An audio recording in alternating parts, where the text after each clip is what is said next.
Everyone, welcome back to my channel my simple living diaries from USA. ఈరోజు నేను ఎంతో రుచికరమైన అలానే న్యూట్రిషియస్ అయిన డ్రమ్ స్టిక్ ఎగ్ కర్రీ అనేది ప్రిపేర్ చేయబోతున్నానండి. దీనికోసం నేను ప్రిపరేషన్గా ఎగ్స్ని బాయిల్ చేసుకుని అలానే కావాల్సిన వెజిటేబుల్స్ అన్నీ కూడా చాప్ చేసుకుని పక్కన పెట్టేసుకున్నాను. చూసారు కదా, వన్స్ మనకు అన్నీ ఉంటే కర్రీ చేయడం అనేది మనకి 10-15 మినిట్స్లో అయిపోతుందండి. దీనికోసం నేను ములక్కాడ టొమాటో గ్రేవీ రావడం కోసం, అండ్ టొమాటో వల్ల మంచి టేస్ట్ కూడా వస్తుందండి. అలానే బాయిల్ చేసుకున్న ఎగ్స్ అన్నీ రెడీ చేసుకున్నాను.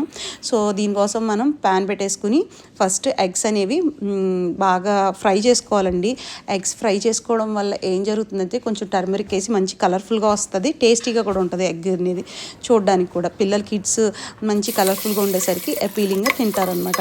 సో అది జరుగుతుంది. ఈ లోపల మనం దీని యొక్క న్యూట్రిషియస్ బెనిఫిట్ మీ అందరికీ తెలిసిందే కదా. డ్రమ్ స్టిక్స్ అనేవి చాలా మనకి ఇమ్యూన్ బూస్టర్స్ కింద పనిచేస్తుంది.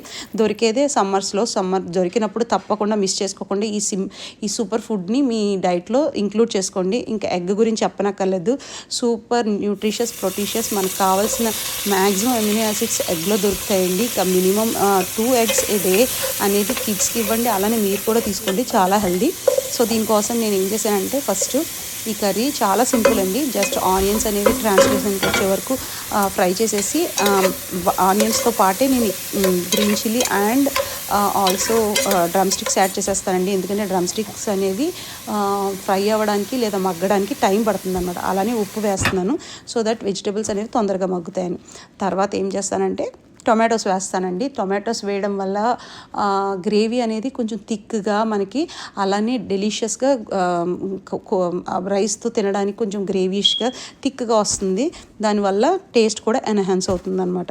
చూసారు కదా, ఆనియన్స్ అండ్ డ్రమ్ స్టిక్స్ మగ్గిపోయాయండి. ఇప్పుడు నేను దీంట్లో టమాటోస్ కూడా వేసేస్తున్నాను. టమాటోస్ వేసిన తర్వాత కాసేపు మగ్గడానికి కలిపేసి మూత పెడతానండి. సో దట్ కొంచెం గ్రేవీష్ టెక్స్చర్ వచ్చే వరకు బాగా మగ్గితే మంచిగా థిక్గా గ్రేవీ వస్తుంది. తర్వాత పొటాటోస్ కూడా యాడ్ చేసేసుకోవచ్చు. మీరు పొటాటోస్ అనేది ఆప్షనల్ అండి, మీకు కావాలనుకుంటే వేయచ్చు. చిన్నపిల్లల కిడ్స్ ఉన్న వాళ్ళైతే వేసుకోండి, వాళ్ళకి ఇష్టంగా తింటారు, ఎందుకంటే పొటాటో వాళ్ళ ఫేవరెట్ కాబట్టి. తర్వాత చూసారు కదా, ఎగ్స్ కూడా యాడ్ చేసేసుకుంటున్నాను. ఇది లాస్ట్లో వేసుకోవాలండి, లేకపోతే ఎగ్స్ చిరిగిపోతాయి.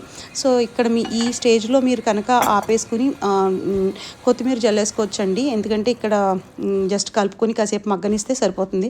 కానీ ఇంకా గుడ్ల పులుసులా చేసుకోవాలంటే కొంచెం వాటర్ కూడా యాడ్ చేసుకోండి. నేనైతే కొంచెం వాటర్ యాడ్ చేసుకుని కాసేపు చిల్లీ పౌడర్ అది వేసి కాసేపు మగ్గనిచ్చాను అనమాట. ఈ రెసిపీ నచ్చితే మీరు కూడా like to my channel my simple living diaries from USA. Thanks everyone.